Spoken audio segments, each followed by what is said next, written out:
নামাজে কয় রাকাত পড়া হয়েছে ভুলে গেলে কি করণীয়?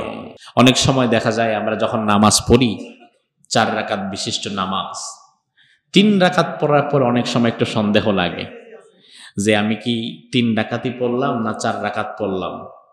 এই সন্দেহের মধ্যে আমরা অনেক সময় পড়ে যাই। তবে আলহামদুলিল্লাহ আপনারা যারা আছেন আপনারা পড়েন না? পড়েন আপনারাও? আচ্ছা, বেশি না কম? কম না? যাক, তাও তো আলহামদুলিল্লাহ ভালো। বেশি বেশি পড়া তো ভালো না। এই সন্দেহটা যখন আসে মনে রাখবেন, যে কোনো প্রকারের সন্দেহ সৃষ্টি করে শয়তান। সন্দেহ সৃষ্টি করে কে? আপনার নামাজের মধ্যে সন্দেহ, শুধু তো নামাজ না, এমনও মানুষ আছে ওযুর মধ্যে সন্দেহ সৃষ্টি করতেছে শয়তান। হাত ধুয়েছে, মুখ ধুয়েছে, পাটা ধোয়ার পরে মনে হলো কিরে হাতের এই জায়গাটা কি ভিজলো না একটু শুকাই রইলো, তখন আবার পানি দিতেছে, আছে না নাই? তো তখন আবার পা শুকায় গেছে, এ রে পাটা আরেকবার একটু ধুয়ে নেই। এখন ওই আল্লাহর বান্দা ওযুর মধ্যে 3 জনের ওযুর টাইম নিয়ে ওযু করে, বাকি 6 জন তার পেছনে লাইন ধরে জামাত মিস করে। তো এই যে সন্দেহ প্রবণতা, এটা আসে শয়তানের পক্ষ থেকে। এজন্য শয়তানের কাছ থেকে আশ্রয় চাইতে হবে, আল্লাহ তাআলার কাছে বেশি বেশি করে পড়তে হবে আউযু বিল্লাহি মিনাশ শাইতানির রাজিম। এখন নামাজে আপনি যদি রাকাত নিয়ে সন্দেহের মধ্যে পড়ে যান, 3 রাকাত পড়ার পরে 3 না 4, 3 না 4 এমন যদি সন্দেহ হয়, তখন প্রথমত আপনাকে যেই দিকে আপনার যন্নে গালেব হচ্ছে, প্রবল ধারণা যেই দিকে, ওই মুহূর্তে আপনাকে ইনস্ট্যান্ট সিদ্ধান্ত নিতে হবে। দেখতে হবে যে 3 না 4 কোন দিকে মন বেশি ঝুঁকছে। যদি মন বেশি ঝুঁকে 3-এর দিকে, তাহলে 3 ধরে আমল করা শুরু করবেন, আরেক রাকাত পড়ে নিবেন, এরপরে সাহু সেজদা দিয়ে দিবেন। আর মন যদি বেশি ঝুঁকে 4-এর দিকে, প্রবল ধারণা যদি 4-এর দিকে যায়, তাহলে আপনি 4 রাকাত ধরে নামাজ শেষ করে সাহু সেজদা দিয়ে নিবেন। এখন বিষয় হচ্ছে, হুজুর আমার মন তো মাশাআল্লাহ এমন উতলা, পার্সেন্টেজও করতে পারি না, 50-50 হয়ে গেছে। প্রবল ধারণা কোনো দিকেই না, আমার 2 দিকেই হাফ হাফ, 50-50 করে আছে। 3ও মনে হয়, 4ও মনে হয়, কোনো দিকে প্রবল ধারণা যায় না। ওই মুহূর্তে যেটা করতে হবে, কম সংখ্যাকে ধরতে হবে। যদি প্রবল ধারণা করতে না পারেন, তাহলে সংখ্যায় যেটা কম সেটাকে ধরতে হবে। সংখ্যা যেহেতু 3 কম, আপনি 3 ধরে আমল করবেন, আরেক রাকাত পড়বেন, আরেক রাকাত পরে সাহু সিজদা দিয়ে নামাজ শেষ করবেন।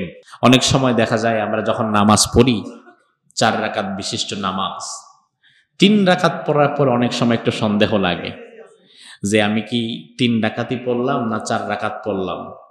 এই সন্দেহের মধ্যে আমরা অনেক সময় পড়ে যাই। তবে আলহামদুলিল্লাহ আপনারা যারা আছেন আপনারা পড়েন না? পড়েন আপনারাও? আচ্ছা, বেশি না কম? কম না? যাক, তাও তো আলহামদুলিল্লাহ ভালো। বেশি বেশি পড়া তো ভালো না। এই সন্দেহটা যখন আসে মনে রাখবেন, যে কোনো প্রকারের সন্দেহ সৃষ্টি করে শয়তান। সন্দেহ সৃষ্টি করে কে? আপনার নামাজের মধ্যে সন্দেহ, শুধু তো নামাজ না, এমনও মানুষ আছে ওযুর মধ্যে সন্দেহ সৃষ্টি করতেছে শয়তান। হাত ধুয়েছে, মুখ ধুয়েছে, পাটা ধোয়ার পরে মনে হলো কিরে হাতের এই জায়গাটা কি ভিজলো না একটু শুকাই রইলো, তখন আবার পানি দিতেছে, আছে না নাই? তো তখন আবার পা শুকায় গেছে, এ রে পাটা আরেকবার একটু ধুয়ে নেই। এখন ওই আল্লাহর বান্দা ওযুর মধ্যে 3 জনের ওযুর টাইম নিয়ে ওযু করে, বাকি 6 জন তার পেছনে লাইন ধরে জামাত মিস করে। তো এই যে সন্দেহ প্রবণতা, এটা আসে শয়তানের পক্ষ থেকে। এজন্য শয়তানের কাছ থেকে আশ্রয় চাইতে হবে, আল্লাহ তাআলার কাছে বেশি বেশি করে পড়তে হবে আউযু বিল্লাহি মিনাশ শাইতানির রাজিম।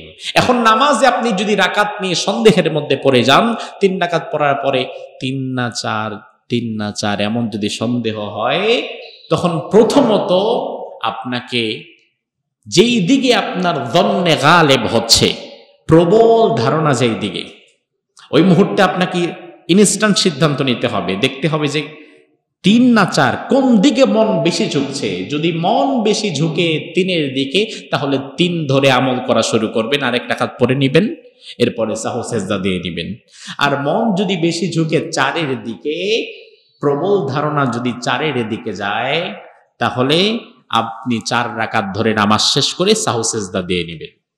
এখন বিষয় হচ্ছে, হুজুর আমার মন তো মাশাআল্লাহ এমন উতলা, পার্সেন্টেজও করতে পারি না, 50-50 হয়ে গেছে। প্রবল ধারণা কোনো দিকেই না, আমার 2 দিকেই হাফ হাফ, 50-50 করে আছে। 3ও মনে হয়, 4ও মনে হয়, কোনো দিকে প্রবল ধারণা যায় না। ওই মুহূর্তে যেটা করতে হবে, কম সংখ্যাকে ধরতে হবে।